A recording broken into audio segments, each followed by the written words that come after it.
Berger. La parole est à monsieur Patrick Hetzel pour le groupe Les Républicains et pour 5 minutes.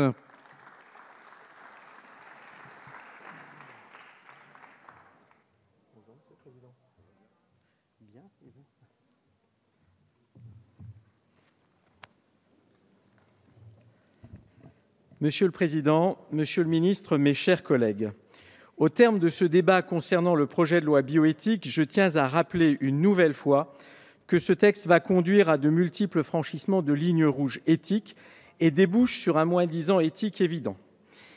Et ceci au moins sous 3 angles différents et complémentaires. Ainsi, cette loi ne remplit pas son rôle de régulateur et de garant de la bioéthique. De même, elle est d'inspiration scientiste en ce qu'elle rend légal quasiment tout ce que va permettre la technologie. Et enfin, elle menace l'espèce humaine puisque l'animal et l'environnement seront mieux protégés que l'homme. Pourtant, l'enjeu de la bioéthique est la protection de l'être humain face aux avancées médicales et scientifiques qui pourraient lui porter atteinte. La France a été pionnière en la matière puisqu'elle a été le premier pays au monde à se munir d'un corpus de règles pour ancrer officiellement les principes bioéthiques, les principes qui fondent la protection de l'homme par rapport aux avancées médicales et scientifiques. C'est d'ailleurs l'apparition des lois de bioéthique qui a été un point extrêmement fort et la France s'est illustrée en la matière.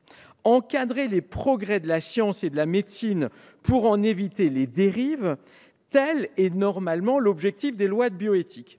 Elles visent aussi à trouver un point d'équilibre entre la protection des droits fondamentaux de la personne et la non-entrave au progrès de la recherche. Avec ce texte, les droits fondamentaux de la personne et la protection de l'être humain diminuent de révision en révision.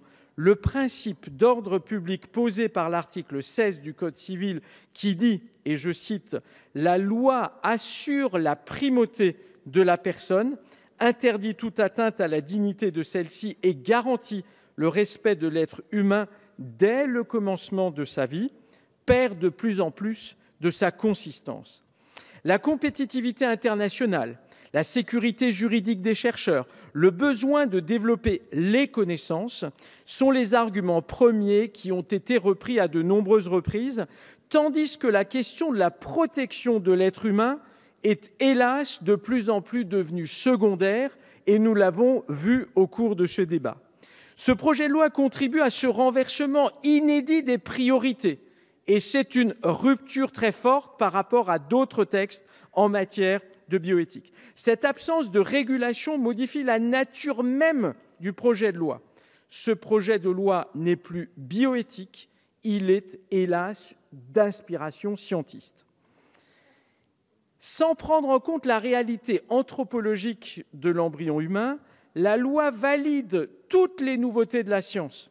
Parce que l'on sait faire, il faut légaliser. C'était l'argument des rapporteurs. Ce constat de régulation des nouveautés scientifiques est prégnant. Le maintien de l'embryon humain jusqu'à 14 jours à des fins de recherche. La création d'embryons chimériques, d'une part, et d'embryons transgéniques, d'autre part. Depuis plusieurs années émerge le souci de la protection animale dans la recherche scientifique et médicale et la prise de conscience de l'urgence de la protection de l'environnement.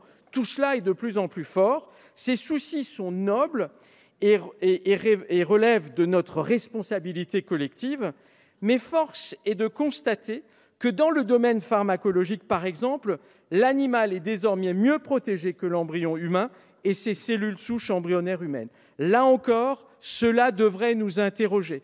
Nous devrions là aussi avoir en tête quelles doivent être impérativement nos lignes rouges éthiques.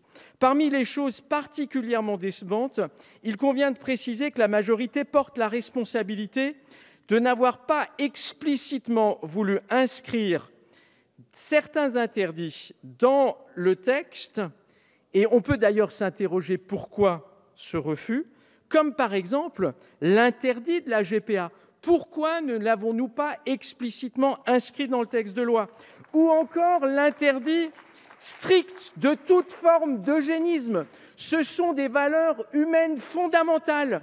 Vous avez refusé que cela soit inscrit dans le texte de loi. On peut véritablement se demander pourquoi. Pour toutes ces raisons, vous l'aurez compris, parce que vous êtes dans un moins-disant éthique, contrairement à ce que vous dites, chers collègues, la majorité de notre groupe votera contre, parce que vous franchissez allègrement des lignes rouges que jamais ici nous n'avions franchies. Je vous remercie pour votre attention. Merci, monsieur Hetzel.